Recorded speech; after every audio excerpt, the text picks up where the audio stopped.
कहानियों की नई सीरीज पापा एक कहानी सुनाओ ना प्लीज में आप सभी का स्वागत है। तो चलिए शुरू करते हैं आज की कहानी। ये एक ऐसे दोस्त की कहानी है जिसका कोई नाम नहीं। साकेत दिल्ली से मुंबई की तरफ जा रहा है। दरअसल उसे एक जॉब मिल गया था मुंबई में और इसी सिलसिले में वो मुंबई आ रहा है। घर वालों ने उसे बहुत सारी हिदायतें दी थी कि रास्ते में किसी से ज़्यादा बातचीत नहीं करना, बहुत सारे लोग मिलेंगे, तुमसे दोस्ती करने की कोशिश करेंगे, कुछ खिलाएंगे पिलाएंगे, जाने कौन क्या मिला दे। घर वालों की हिदायतें साकेत ने अपने दिल की गठरी में बांध के रख ली। ट्रेन में बैठा तो चुपचाप एक कोने में अपनी सीट से उठ ही नहीं रहा था। उसी के बगल वाली सीट पे तकरीबन उसी की उम्र का उसका हम उम्र एक धुन बजा रहा था, ये दोस्ती हम नहीं तोड़ेंगे। साकेत की तरफ देखकर उसने हेलो कहा, मगर साकेत ने कोई बहुत ज़्यादा बातचीत नहीं की। और तभी उसे पता चला कि वहाँ पर उसे उतरना है मुंबई में, वहाँ पर सिर्फ 2 मिनट के लिए ट्रेन रुकती है। तो ये थोड़ा सा घबरा गया। उसकी घबराहट देखकर सामने बर्थ पर बैठे उस लड़के ने कहा कि अरे दोस्त, घबराओ नहीं, कुछ नहीं होता, 2 मिनट बहुत ज़्यादा होते हैं।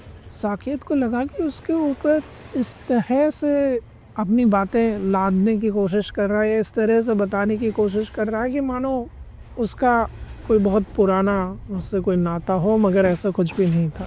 जैसा कि घर वालों ने उसे, दोस्तों ने उसे हिदायतें दी थी, इसने उससे भी ज़्यादा बातचीत नहीं की। आंखों में नींद थी साकेत की, मगर वो इस डर से कि कहीं अगल बगल का कोई आदमी उसका सामान उठा के न भाग जाए, वो सो नहीं रहा था, बस बैठा था। और अचानक कब एक झपकी सी आई, वो सो गया। उसे सोता देख बगल की सीट पर बैठे नौजवान के चेहरे पे एक स्माइल आई। वो चुपके से इसके पास आया, इसके ऊपर एक चादर उड़ा दी। ट्रेन चल रही थी पूरी स्पीड से और अचानक साकेत को लगा कि कोई उसके हाथ से उसका बैग छीन रहा है, खींच रहा है, और वो हड़बड़ी में एकदम से चिल्लाया, कौन है?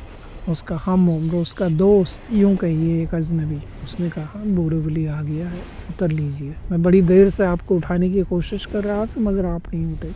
उसकी ये बात सुनकर एकदम हड़बड़ाहट से उठा, जैसे तैसे वो हाथ में बैग लेके खींच के तान के दरवाजे तक पहुंचे और भीड़ का एक धक्का लगा तो वो भी दरवाजे से बाहर गिर गया। वो तो दरवाजे से बाहर गिर गया, मगर उसका बैग ट्रेन में छूट गया था। उसी बैग के अंदर उसका अपॉइंटमेंट लेटर भी था। उसकी कुछ समझ में नहीं आ रहा था कि क्या करे, और ट्रेन ने अपनी स्पीड पकड़ ली थी और पलक झपकते ही ट्रेन आंखों से ओझल हो गई। तभी उसके कंधे पे एक हाथ पड़ा।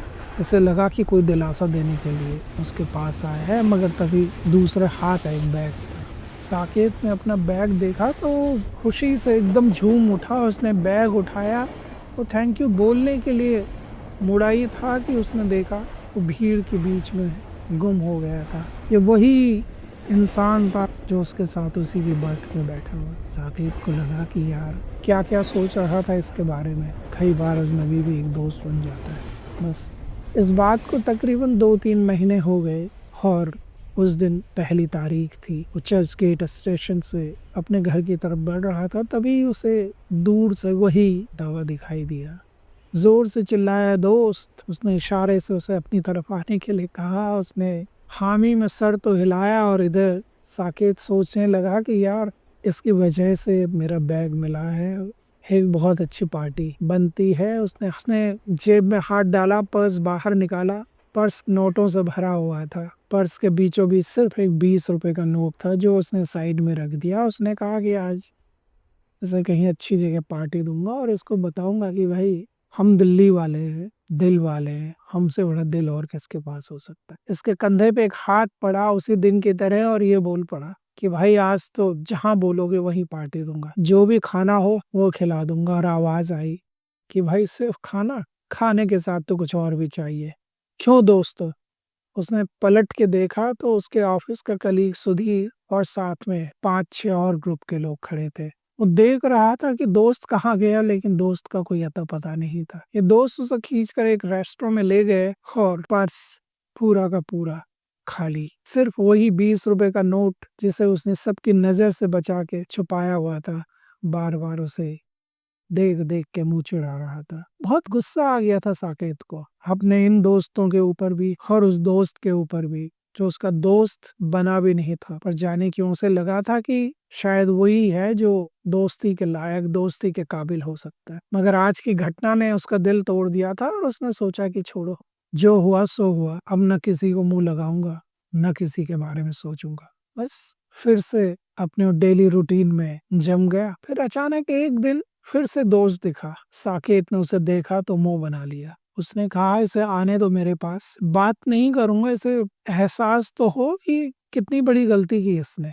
वो मुंह पलट के खड़ा हो गया। उसे लगा कि अभी आएगा और कम से कम 10-20 बार इससे सॉरी नहीं बुलवाया ना तो मेरा नाम भी साकेत नहीं। जाने कितनी देर तक खड़ा रहा। वो पीछे मुड़ा तो ये उसे कहीं दिखाई ही नहीं दिया। उसका माथा ठनका कि अरे यार, कितना अजीब इंसान है ये। वहां से आगे बढ़ा, तभी उसे दोस्त नजर आया, जोर से चिल्लाया।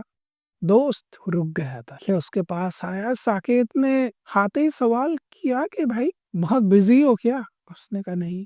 अच्छा अब सुनो, एक बात, चाय पीनी है मुझे, तुम्हारे साथ पीनी है। और इससे पहले कि दोस्त कुछ और बोलता, साकेत ने उसका हाथ पकड़ा और खींच कर एक पास के रेस्टोरेंट में ले गया। एक छोटा सा कैफे था। बस दोनों वहां पहुंच के कैफे के अंदर पहुंच तो गए, लेकिन पहुंचते ही साकेत का माथा ठनका कि भाई अंदर तो आ गए, पर मेरे पर्स में कितने पैसे हैं ये तो मैंने चेक ही नहीं किया। उसने दोस्त को बैठने के लिए कहा, तुम बैठो, मैं जल्दी से वॉशरूम से आया। ये वॉशरूम के अंदर गया, तुरंत इसने पर्स निकाला, पर्स में पैसे चेक किए, जल्दी से बाहर आया। बाहर आया तो उसे दोस्त कहीं नजर नहीं आया। वो फिर से जा चुका था। चाय रखी हुई थी टेबल पर। ये गुस्से में गया, चाय पी, चाय के साथ एक नोट भी था। सॉरी दोस्त, मैं चाय नहीं पीता हूँ, पर तुमने कहा कि तुम्हें चाय पीनी थी, इसीलिए मैं तुम्हारे साथ आ गया। और चला इसीलिए गया कि अगर मैं यहाँ पे रहता और मैं चाय नहीं पीता तो शायद तुम भी चाय नहीं पीते। ये यहाँ की सबसे स्पेशल क्वालिटी की चाय है, इसे पीना और जब कभी मिलो तो मुझे बताना कि कैसी लगी। गुस्सा थोड़ा सा ठंडा हो गया था साकेत का। उसे लगा कि हाँ, इतना भी बुरा नहीं है ये। फिर उसने वेटर को बुलाया, वेटर से बिल लाने के लिए कहा। वेटर ने कहा, सर बिल वो तो पे कर दिया है। आपके दोस्त ने, ये दोस्त शब्द बार बार आके साकेत के दिल पे एक हथौड़े की तरह चोट किए जा रहा था। ये हैरान हो गया था उस आदमी के बारे में सोच के कि यार कैसा इंसान है। पहली बार साकेत को ये बात नजर आई कि दुनिया में ऐसे इंसान भी होते हैं जो एहसान करने के बाद उस एहसान के बदले में कुछ नहीं चाहते। मुझे ऐसे इंसान से दोस्ती करनी चाहिए। साकेत ने पूछा कि आप क्या जानते हैं उसके बारे में? उसने कहा ज्यादा कुछ नहीं, पर सभी लोग उसे दोस्त के नाम से ही बुलाते हैं। उसका असली नाम क्या है किसी को नहीं पता। साकेत ने कहा, ठीक है, अब पता चल जाएगा। और वो बढ़ चला उस दिशा में। 2-3 लोगों से पूछा तो उसके घर तक भी पहुंच गया। साकेत ने अपने कदम अंदर बढ़ाए। उसने देखा दोस्त एक कोने पे खड़ा होके कुछ प्रार्थना कर रहा है, कुछ बोल रहा है। ये थोड़ा सा आगे बढ़ा और इसने सुना कि वो कह रहा था, हे ईश्वर, धन्यवाद तेरा मुझे मनुष्य जीवन देने का, धन्यवाद तेरा मुझे एक इंसान बनाने का, लेकिन इंसान के अंदर जो इंसानियत होती है उसे मेरे अंदर बचाए रखना। हे ईश्वर, तुझसे बस एक ही प्रार्थना है, मैं कभी स्वार्थी ना बनूं। और अगर किसी की हेल्प, किसी की मदद करने के बाद मेरे दिमाग में ये बात आने लग जाए कि मैंने देखो कितने लोगों को भला कर दिया है, उस दिन मुझे इस दुनिया से उठा देना। उस दिन मुझे इस दुनिया से उठा देना। साकेत के बढ़ते हुए पांव हम धीरे धीरे पीछे की तरफ हटने लगे। उसने वहीं से खड़े खड़े कहा, अलविदा दोस्त। मैं बहुत खुश होके ये सोच के आ रहा था कि तुम ही को इकलौते इंसान हो जो साकेत की दोस्ती के लायक हो, मगर तुम्हें देखने के बाद, तुम्हारी बातें सुनने के बाद ये समझ में आया कि शायद दुनिया में तुम ही एक ऐसे इंसान हो जो सारी दुनिया से दोस्ती करने के लायक हो। मैं कोशिश करूंगा तुम्हारे जैसे बनने की, मगर मुझे पता है मैं बन नहीं पाऊंगा, मैं बन नहीं पाऊंगा। अलविदा मेरे दोस्त, अलविदा। बस इतनी ही थी आज की कहानी। फिर मिलूंगा किसी एक और नई कहानी के साथ। इसी सीरीज के तहत कहानियों की नई सीरीज। पापा एक कहानी सुनाओ ना प्लीज।